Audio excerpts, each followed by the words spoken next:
Բարև, աշխարհը, որը մենք տեսնում ենք, ընդհանրապես իրականության պրոյեկցիա է, սահմանափակված մեր աչքերի ու ուղեղի հնարավորություններով, բայց ինչ եթե այդ սահմանները կարելի է ընդլայնել։ Ինչ եթե հենց հիմա ինչ որտեղ գոյություն ունի գույն, որը մենք սկզբունքորեն չենք կարող տեսնել, որովհետև մեր կենսաբանական կառուցվածքը թույլ չի տալիս։ Մարդկային ընկալման հենց այս սահմանն են որոշել ընդլայնել գիտնականները, ու նրանց մոտ ստացվել է։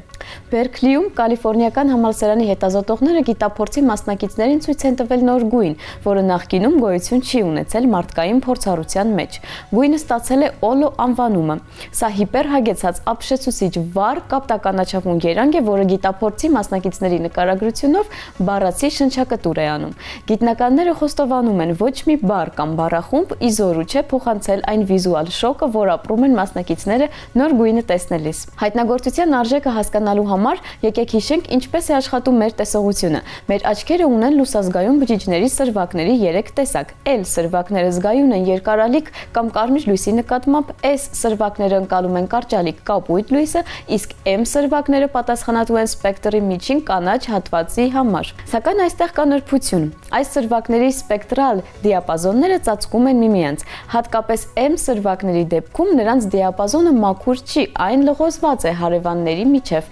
Արդյունքում գույնի մեր ընկալումը կառուցված է միանգամից մի քանի տիպի սրվակներից եկող ազդանշանների բալանսից ու յուրաքանչյուր բջիջ ըստ էության մասնակցում է բազմաթիվ երանգների ստեղծմանը, ոչ թե միայն մեկ իր գույնի։ Գիտնականներն օգտագործել են OZ անունով հեղափոխական մեթոդը։ Այն սկսվում է աչքի ցանցաթաղանթի մանրակրկիտ քարտեզի մշակմամբ ընդհուպ մինչև առանձին բջիջներ։ Հատուկ համակարգեր հետևում են աչքի ամենաչնչին տատանումներին, անգամ բջիջների չնչին շարժումներին, իրական ժամանակում լազերի ճառագայթը ճշգրիտ ուղղելու համար։ Ապա հետազոտողների թիմն օգտագործում է ինֆրակարմիր դիապազոնի լազերային իմպուլսներ միայն M անոթների ընտրողական խթանման համար, խուսափելով հարևան L եւ S անոթներից։ Հենց դրանում էլ ամբողջ մոգությունն է։ Բնության մեջ չկան այնպիսի պայմաններ, որոնց դեպքում կաշխատեր միայն M անոթները, առանց մյուս երկուսի մասնակցության։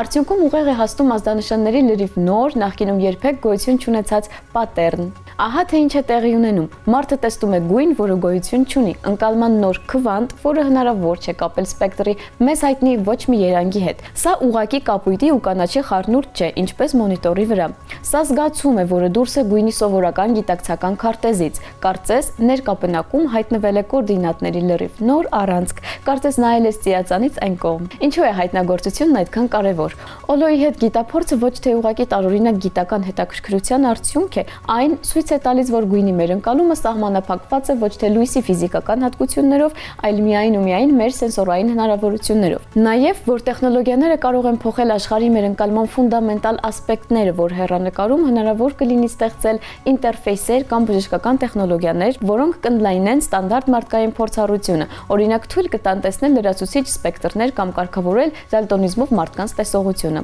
Ավելին, գիտափորձը բարձրացնում է նաև փիլիսոփայական հարցեր։ Իրականության որքան ասպեկտներ են մեզանից թաքնված զուտ այն պատճառով, որ մեր զգայարանները էվոլյուցիային ապրել խնդիրների միայն նեղ շրջանակ լուծելու համար, ու եթե ընկալումը հնարավոր է կոտրել, ապա ինչպիսին կլինի մարդկային գիտակցական փորձառությունը 100 կամ 1000 տարի անց։ Այսօր Օլոն փոքրիկ հեղափոխություն է, որը տեղի է ունեցել մի քանի կամավորների գիտակցության մեջ։ Վաղը հնարավոր է այն կարող է բացել զգացումների լրիվ նոր աշխարհ։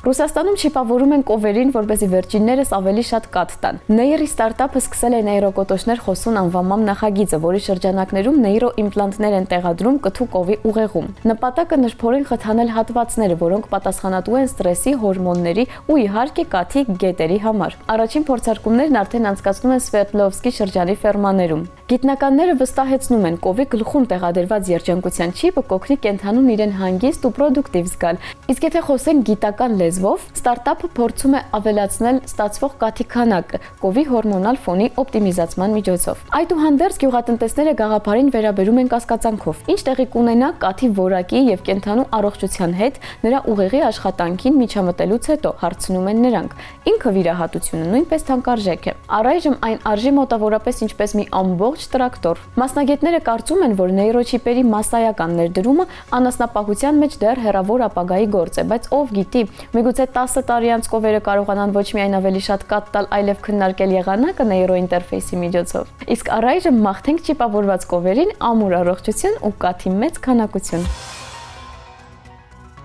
Այս շաբաթվա գիտաֆանտաստիկ ֆիլմը անգլիացի ռեժիսոր Ալեքս Գարլանդի Ex Machina-ն է։ Սա արհեստական բանականության ապագայի մասին ամենանուրբ ու լարված ֆիլմերից մեկն է։ Երիտասարդ ծրագրավորողը ունիկալ հրավեր է ստանում էքսցենտրիկ միլիարդատիրոջ առանձնատանն անցկացնել Թյուրինգի թեստ։ Հիշեցնենք, Թյուրինգի թեստը կոչված է պարզելու արդյոք արհեստական բանականությունը մեքենան կարողանում է մտածել, սակայն փորձարկումների օբյեկտը ոչ թե ուղղակի ալգորիթմ է, այլ Ava անունով աղջիկ ռոբոտը, խելացի, գեղեցիկ ու կարծես շատ ավելի ինքնուրույն, քան սպասում էին ստեղծողները։ Ex Machina ռոբոտների դեմ պատերազմի ու ապոկալիպսիսի մասին չէ։ Ֆիլմը փորձում է հասկանալ, որտեղ է ավարտվում ծրագիրն ու սկսվում անձը։ Ֆիլմը իշխանության, վախի, ազատության ձգտումի մասին է։ Նվազագույն քանակով գործող անձինք իրադարձությունների մեկ վայր ու լարվածություն, որը կարելի է կտրել դանակով։ Ex Machina-ն չի տա հեշտ պատասխաններ, բայց կստիպի մտորել։ Իսկ ինչ, եթե արհեստական բանականությունը մի օր որոշի, որ այլևս չի ուզում խաղալիք լինել։ Իսկ այսօրվա համար այսքանը, կհանդիպենք։